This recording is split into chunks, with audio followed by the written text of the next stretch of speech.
I heard the footsteps before I saw her. Slow, entitled, the kind that echo through a house they already believe is theirs. When I stepped into the guest room doorway, there she was, tape measure stretched across my wall, muttering measurements like a queen plotting her empire.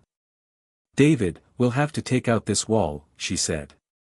"When we move in next month, we'll need more space." Move in next month. Her certainty was almost impressive. Almost. I stood there watching her fingers trace the edges of my inheritance, my beach house, the one my father rebuilt board by board after the fire, the one he pressed into my hands with a grip that said both trust and goodbye. And she touched it like it already belonged to her, like the deed had already been rewritten in her name. My wife appeared behind her mother, eyes fixed on the floor. Guilt had already moved in and made itself at home there. They'd even brought a contractor. That was the moment I understood this wasn't fantasy. This was strategy. And my wife was fully on board. I met her during a downpour, both of us huddled under the awning of a convenience store, laughing at how drenched she'd gotten sprinting from the bus. She felt real then, warm, uncalculated, the kind of person who made the world feel softer. I trusted her fast, maybe too fast. She used to call me her safe harbor. I believed it. I never noticed the shift. The way her gaze started measuring the corners of my life, pricing crown molding and ocean views. It crept in quietly. Questions about the house. Questions about Dad's will. Questions dressed up as curiosity instead of appraisal. I should have seen it.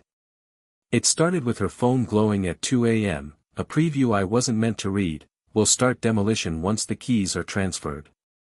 Transferred. She would have lied if I'd asked, so I didn't ask. I just watched. Patterns sharpened fast. Whispered calls. Closed-door meetings she couldn't explain. Her mother showing up more often, pacing the rooms like an appraiser.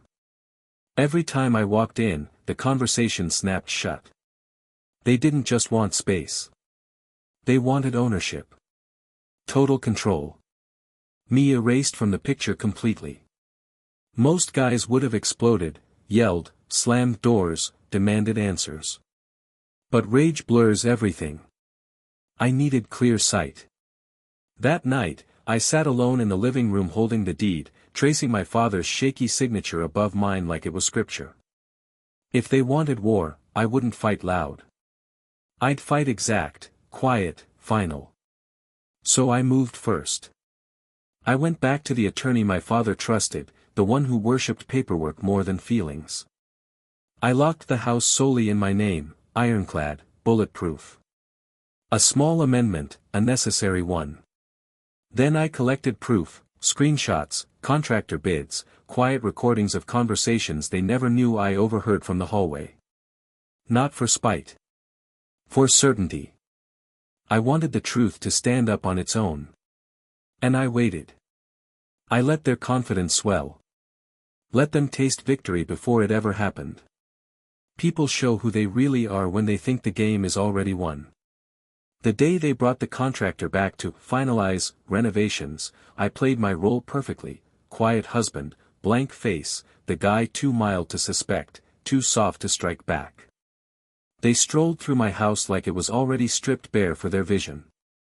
"Once the transfer goes through," the contractor said, "we'll blow out the kitchen too." My wife nodded. Her mother beamed. I memorized every second of their arrogance. It made what came next taste sweeter.